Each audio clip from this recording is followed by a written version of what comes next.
Hey everybody, Mr. Dustin here. Welcome to Bible class. Now, Sunday, we started Bible class out with a $100 bill. And I was asking you, would you sell something very valuable for $100? Well, today, let me ask you another question.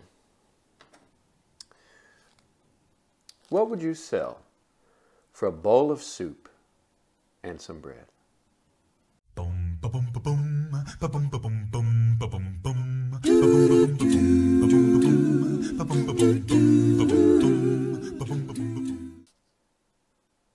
Okay, so on Sunday we were talking about a birthright.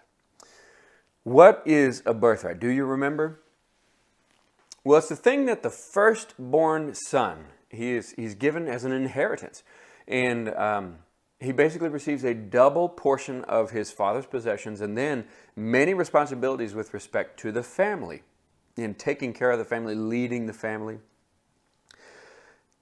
Guarantee you that that is something worth far more than $100, and especially worth far more than a bowl of soup and some bread. Well, today we're going to talk about somebody who did sell their birthright, and they sold it for very little. But in order to get into that story, I want to read a little bit to show how did we get here. Now, this is probably something that you already know, but I think it's worth reading anyway because so many times I come to the Bible and I've read it before. I know that I have, and I read it again and I go, oh, I forgot that was there. So it's important that as we read God's Word, we read it again and again and again and again and again and again, and we keep going because we forget. So we have to keep reading. Now, so here we are in Genesis chapter 25, and we're going to start in verse 19. And this picks up right at the end of the life of Abraham, and whenever Isaac is getting married. So verse 19, chapter 25. This is the account of the family line of Abraham's son, Isaac. Abraham became the father of Isaac, and Isaac was 40 years old when he married Rebekah, daughter of Bethuel the Aramean from Paddan Aram, and sister of Laban the Aramean. Isaac prayed to the Lord on behalf of his wife because she was childless. The Lord answered his prayer, and his wife Rebekah became pregnant. The babies jostled each other within her, and she said, "Why is this happening to me?" So she went to inquire of the Lord.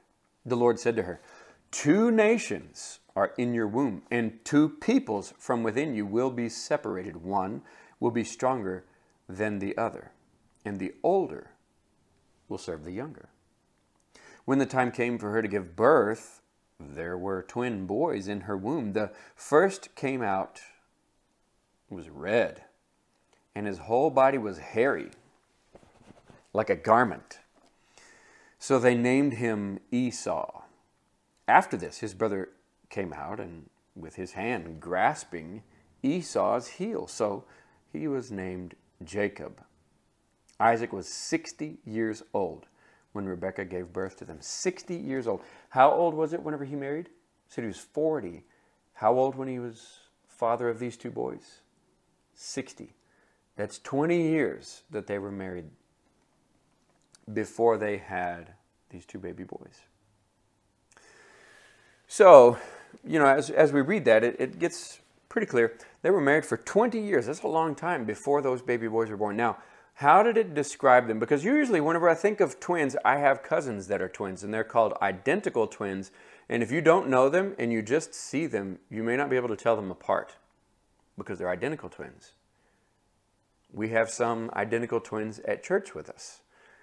If you see them, it's hard to tell them apart because they look alike. But what about Jacob and Esau?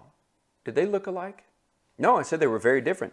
Esau, he was hairy like a garment. In fact, if you remember, Jacob put on goat skins to be able to fool Isaac.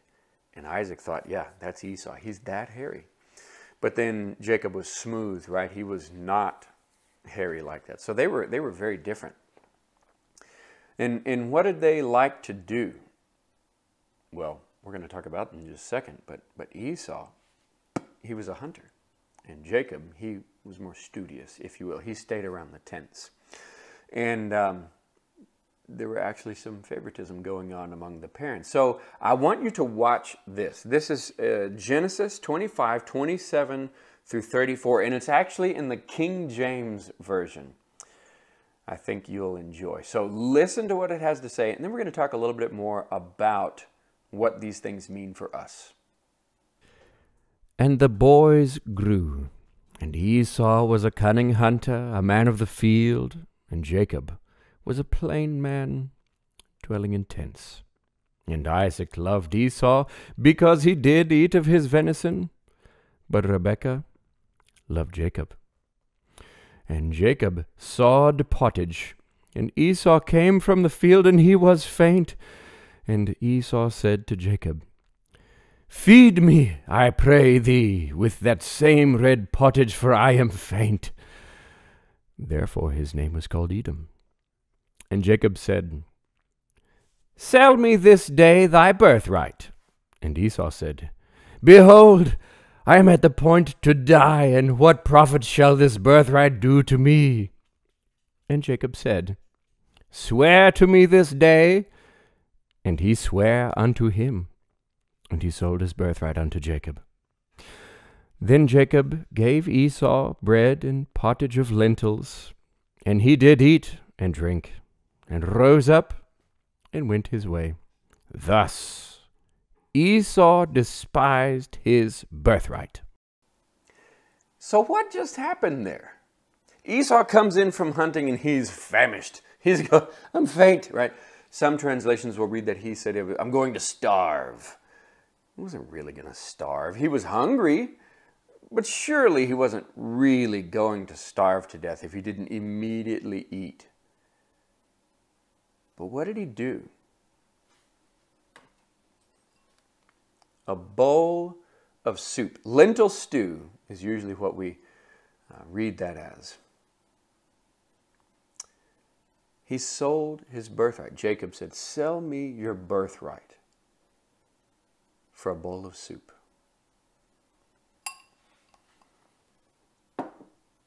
Would it be worth it? Bowl of soup. Esau said, well, what good is my birthright if I'm dead because I starved to death, right? He's not going to starve to death. Instead, he was impulsive. He said, I want some of your stew.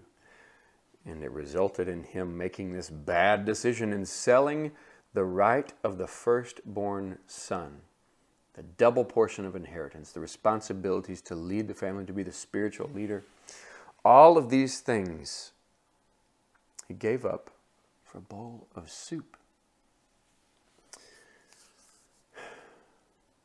I bet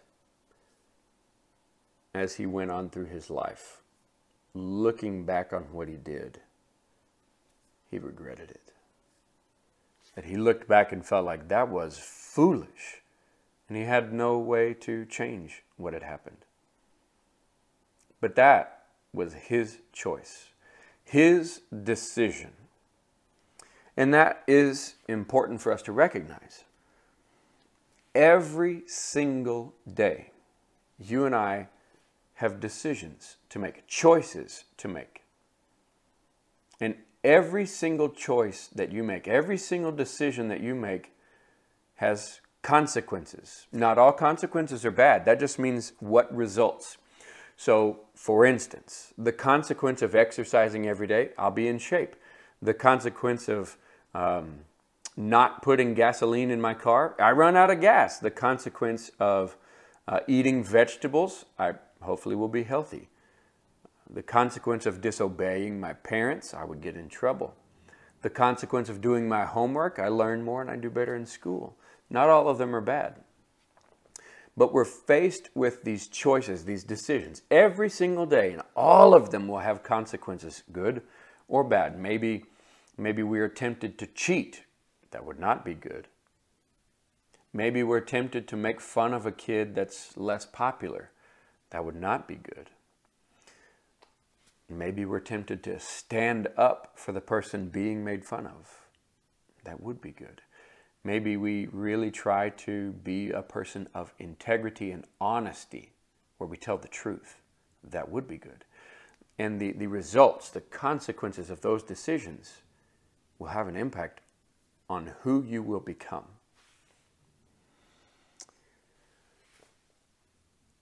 Thinking about our story with Jacob and Esau, did God or anybody, did anybody make Jacob, I don't know if he really tricked Esau in this case, but did he make him sell his birthright?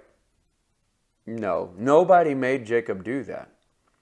Did anybody make Esau sell his birthright? No, they really didn't. He could have said no and gone on and gotten something to eat somewhere else. Nobody forced that. And so each of us, like Jacob and Esau, we are responsible for our own actions and the consequences, either good or bad. And our decisions, our choices, will oftentimes determine our destiny. Let me tell you this. There will be times in life whenever things are hard. I'll be honest, some people will experience this more than others, but all of you will experience it. There will be some times when there are things that are hard that are done to you that you have no choice in. Some people will experience this more than others. And when those things happen, I am truly sorry that those things happen to you. But sometimes it does happen. But let me say that those things do not have to ruin you. We serve a God of redemption. He can take the bad things, the worst things in our lives that we will experience, and He can make them beautiful. In this case, with Jacob and Esau, Esau did not have to do what he did. He had the choice to sell or not sell his birthright. He chose that one. Later, Jacob tricked and stole his birthright. His blessing. Esau had no choice in that. That was a bad thing that happened to him. But nevertheless, how did Esau respond? That was his choice. He could have made very different decisions with how he responded to those things, and they may have changed his life dramatically. He did not have to marry Canaanite or Ishmaelite women. He did not have to choose to have this grudge where he said, I'm going to kill my brother Jacob. But I can't help but wonder if all those things maybe started back when he made the decision to foolishly sell his birthright for a measly bowl of soup and bread.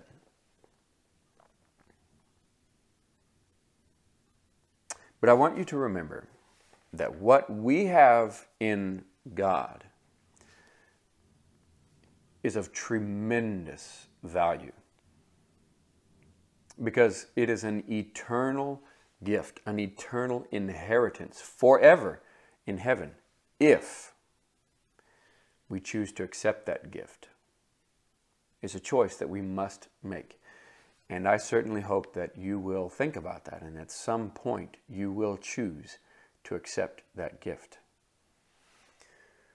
So thank you for coming and choosing to come to Bible class today. I hope that you continue to make good decisions, and remember that everything that we choose to do will impact our future and who we will become.